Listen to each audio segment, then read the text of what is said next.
तो स्टूडेंट आज का हमारा जो टॉपिक है वो है वेक्टर प्रोडक्ट और स्केलर प्रोडक्ट। ये बहुत ही आसान सा टॉपिक है। मैं कोशिश करूंगा इसको कि विद इन 5 मिनट में आप तक इसको पहुंचाया जाए। ये देखिए, if the product of two vector is a vector quantity then it is called a vector product. यहाँ देखिए, इक्वेशन से हमें पता चलता है कि ये A क्रॉस B यानी क्रॉस प्रोडक्ट है टू वेक्टर्स का, और हमारे पास जो वैल्यू आएगी वो क्या है, मैग्नीट्यूड ऑफ AB और साइन थीटा, और उसके साथ हमें नजर आ रहा है ये नॉर्मल वेक्टर जो वेक्टर की डायरेक्शन को इंडिकेट करता है। ये हमारे पास वेक्टर A है, ये B है, ये इसके दरमियान एंगल है। और अगर हम वेक्टर A को वेक्टर B के साथ, यानी जैसे ये मेरा जो है वो हाथ आपको नजर आ रहा है, ये जो मेरी उंगलियां हैं, अगर इनको मैं यहाँ रखता हूँ तो ये थंब जो है वो डायरेक्शन को इंडिकेट करता है, लेकिन यहाँ पे ये डायरेक्शन आपको आउटवर्ड नजर आ रही है, जिसे हम व्हाइट बोर्ड पे जो है वो आउटवर्ड को इस तरह जो है वो इस नॉर्मल लाइन से इंडिकेट करते हैं, जो वेक्टर की डायरेक्शन को शो करता है। वेक्टर की डायरेक्शन को हम एन से इंडिकेट करते हैं। अब इसकी अगर एग्जाम्पल की बात की जाए तो जो टॉर्क है वो इसकी एग्जांपल है, हमारे पास जो प्रैक्टिकल एग्जांपल है। तो टॉर्क जो है वो इक्वल टू किसके है, मोमेंट ऑफ आर्म और फोर्स का क्रॉस प्रोडक्ट है। और जो हमारे पास टॉर्क होता है, टॉर्क जो है वो एक वेक्टर क्वांटिटी है। इसी तरह अगर लीनियर मोमेंटम की बात की जाए तो लीनियर मोमेंटम भी हमारे पास जो है वो आर क्रॉस पी है। अब इसकी कैरेक्टरिस्टिक्स की तरफ आते हैं हम। तो इसकी पहली कैरेक्टरिस्टिक्स हमारे पास है नॉन कम्यूटेटिव प्रॉपर्टी। तो नॉन कम्यूटेटिव का मतलब, कम्यूटेटिव का आपको पता है कि A क्रॉस B जो होता है वो B क्रॉस A के इक्वल होता है, लेकिन यहाँ पे ये नॉन कम्यूटेटिव प्रॉपर्टी को इंडिकेट करता है कि A cross B not equal to B cross A। ये क्या बताता है, यहाँ ये मैंने दो डायग्राम इसकी बनाई है। देखिए, अगर मैं इस तरह इसको इंडिकेट करूं, मतलब अपनी कर्ल फिंगर, जो फिंगर्स हैं उनको कर्ल करूं, तो थंब आउटसाइड डायरेक्शन को इंडिकेट करता है, जिसे मैंने कहा था कि नॉर्मल लाइन से हम ड्रॉ करते हैं उसको, ये आउटवर्ड को इंडिकेट करता है। और ये लाइन जो है, इसको अगर मैं यूं करूं, यानी अपनी कर्ल फिंगर को ऊपर से नीचे करूं, तो थंब इनसाइड आता है।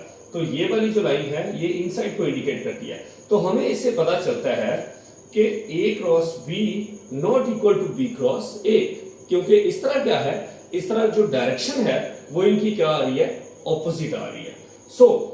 A cross B not equal to B cross A, but it become equal to A cross B जो है वो इक्वल टू होगा किसके, माइनस B क्रॉस A के।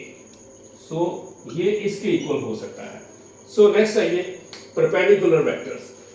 अगर दो वेक्टर परपेंडिकुलर हो लाइक दिस, ये A है और ये B है, तो इनके दरमियान जो एंगल है वो 90 का है।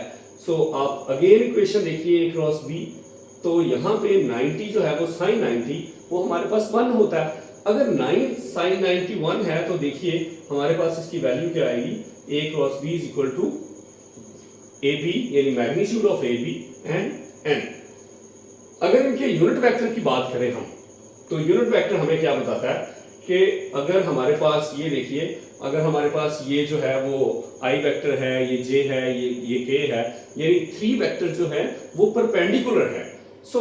अगर ये वेक्टर परपेंडिकुलर है तो A क्रॉस B जो है वो इक्वल टू किसके है, वो इक्वल टू है उनकी मैग्नीट्यूड के, और उनकी मैग्नीट्यूड क्या है, 1 1, क्योंकि यूनिट वेक्टर की मैग्नीट्यूड क्या होती है, 1 होती है, और एंगल उनके दरमियान क्या है, 90 का, और डायरेक्शन क्या है, वो जो है वो K आ जाएगी। जैसे ये I है, ये J है, तो वेक्टर की डायरेक्शन जो है वो किस डायरेक्शन में होगी, थर्ड वेक्टर की तरफ, यानी K की तरफ, अगर हम बात करें इनके यूनिट वेक्टर की। अब यहाँ पे देखिए, सिमिलरली अगर I cross J equal to K के है, तो J cross K equal to किसके आएगा, I के।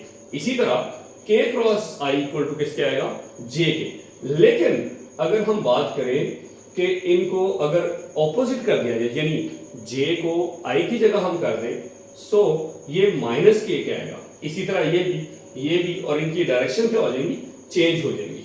सेम एज अगर थर्ड कैरेक्टरिस्टिक्स की बात करें, जो कि हमारे पास क्या है, parallel vectors. A cross B, अगर हम देखें ये वेक्टर A है, ये वेक्टर B है, अगर ये दोनों वेक्टर A और B आपस में पैरेलल हो तो इनके दरमियान जो एंगल बनेगा बच्चों वो क्या होगा, 0। सो जीरो एंगल जब आएगा साइन जीरो तो वो तो हो जाएगा जीरो। तो इस तरह हमारे पास जो वेक्टर आएगा वो क्या है, a cross b is equal to zero vector. और वेक्टर जो है वो ये जो इसके ऊपर जो साइन है वो इंडिकेट करता है कि जो नल वेक्टर होता है it has a arbitrary direction. So इस तरह आज की ये कैरेक्टरिस्टिक्स, 3 कैरेक्टरिस्टिक्स जो है वो कंप्लीट होती हैं। नेक्स्ट लेक्चर में बाकी रिमेनिंग जो कैरेक्टरिस्टिक्स हैं हम उनको देखेंगे।